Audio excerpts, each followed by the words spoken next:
الله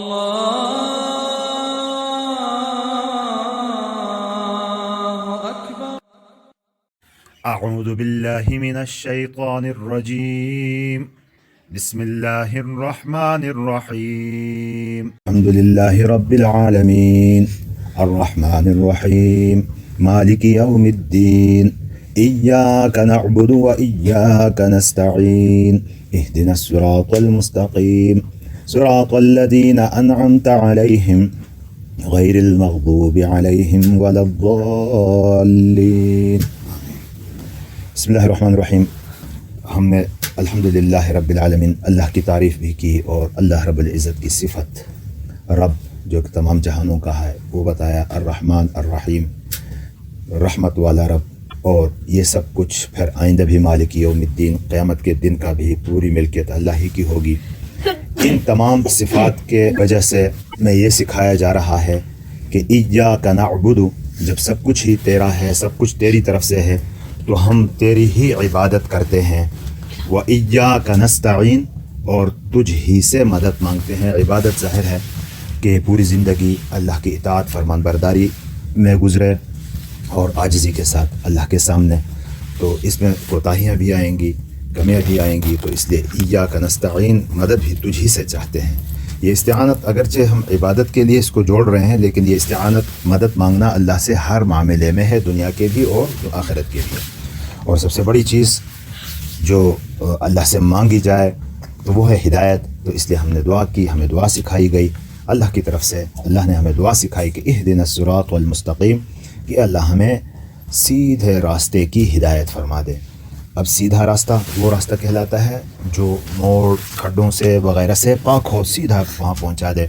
تو یہ صراط مستقیم بھی دنیاوی معاملات میں بھی ہوتا ہے، لیکن چونکہ ہم نے مالک یوم الدین آخرت کے دن کے لیے کا ذکر کیا ہے تو زیادہ تر تعلق اس کا اس آخرت کے دن کے ساتھ ہی ہے کہ آخرت میں ہمیں کامیابی ہو، وہ راستہ جو آپ کی رضا تک پہنچائے اور وہ راستہ جو ہمیں سیدھا کامیابی اور جنت کی طرف لے جائے. پھر یہ سیدھا راستہ کون سا ہے؟ مختصر صراط الذین انعمت علیہم. یہاں ایک انداز بتایا اس کو ایجابی اور مثبت پہلو سے کہ ان لوگوں کا راستہ جن پر تو نے انعام کیا ہے. صراط الذین، ان لوگوں کا راستہ. انعمت، کہ تو نے انعام کیا ہے علیہم، ان کے اوپر. تو انعام کن لوگوں کے اوپر کیا گیا ہے وہ کل بتا دیا تھا کہ دوسری آیت میں قرآن پاک کے آتا ہے کہ الذین انعم اللہ علیہم، کہ جن پر اللہ نے انعام کیا ہے وہ کون ہے؟ من النبیین، نبیین ہے، صدیقین ہے، شہداء ہے اور صالحین ہے. یہ تو ایجابی اور مثبت انداز سے دیا. آگے منفی اور سلبی انداز ہے. غیر المغضوب علیہم، کہ وہ راستہ مغضوب علیہم کا نہ ہو اور ولا الضالین، اور نہ ضالین کا ہو. مغضوب علیہم غضب یغضب، غضباً کے معنی ہوتا ہے غضب ہونا، جن پر تیرا غضب ہوا ہے ان لوگوں کا راستہ نہیں جن کے اوپر تیرا غضب ہے. ولا الضالین، اور نہ گمراہوں کا.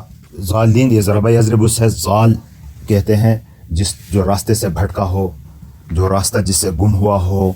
تو ضالین جمع مذکر سالم ہے اور حالت جری میں ہے کہ ولا الضالین، اور نہ ان لوگوں کا جو راستے سے بھٹک گئے ہیں جن کو ہم گمراہ کہتے ہیں، کہ وہ ولا الضالین اور نہ گمراہوں کا راستہ.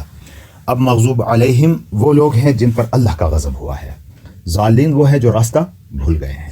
مفسرین کہتے ہیں کہ اس کا مطلب یہ ہے کہ مغضوب علیہم وہ لوگ ہیں کہ جو دنیاوی اغراض اور مقاصد کی وجہ سے راستہ چھوڑ دیتے ہیں، دین کا راستہ چھوڑ دیتے ہیں، حق کا راستہ چھوڑ دیتے ہیں. ان کو یا دنیاوی کوئی لالچ ہوتی ہے عہدوں کی یا پیسوں کی یا کوئی بھی شرارت نفسانی ان کے دلوں میں آ جاتی ہے، اور پھر وہ دین کو، راہ حق کو، پیغمبر کے بتائے ہوئے طریقوں کو وہ چھوڑ دیتے ہیں. تو یہاں تفسیر جلالین میں اس سے مراد کس کو لیا ہے؟ مغضوب علیہم سے مراد یہودیوں کو لیا ہے، کہ یہودیوں کو پتہ ہے اپنے پیغمبروں کے بارے میں، ان کو پتہ تھا کہ یہ نبی ہے اللہ کے، لیکن شرارت اتنی بھری ہوئی تھی ان کی کہ اپنے پیغمبروں کی توہین کرتے، اپنے پیغمبروں سے گستاخی کرتے، بلکہ یہاں تک کہ جنگ بھی کرتے اور اپنے پیغمبروں کو قتل بھی کرتے تھے. تو یہ وہ لوگ ہیں جو سب کچھ سمجھنے کے باوجود نفسانی خواہشات اور شرارتوں کی وجہ سے نہیں مانتے تھے.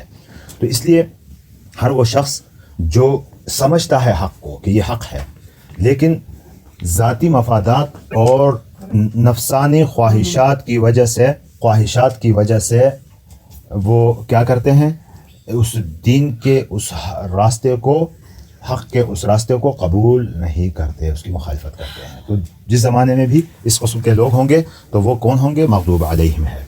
والضالین، گمراہ سے مراد کیا ہے کہ یہ ایسے لوگ ہیں کہ جو ناسمجھی میں زیادہ عمل کرنے کی نیت سے جو راستہ بتایا گیا ہے اس سے ہٹ کر کام کرتے ہیں. مثلا اس میں تفسیر جلالین میں ان لوگوں کی مثال ان سے دی گئی ہے، نصارہ عیسائی، ان سے ان کی مثال دی ہے کہ یہ لوگ اپنے نبی سے اتنی محبت انہوں نے کی کہ آخر میں جا کے اس کو خدا کا بیٹا بنا دیا یا خدا کا شریک دوسرا خدا بنا دیا، یعنی حد سے تجاوز کر دیا. یہ محبت میں ہوا ایسا، تو یہ ناسمجھی میں ہوا، سمجھ بوجھ کر نہیں ہوا. لیکن جو ناسمجھی میں بھی غلو اتنا کر دے، حد سے اتنا بڑھ جائے کہ وہ دین کے راستے سے ہٹے تو وہ گمراہ ہے.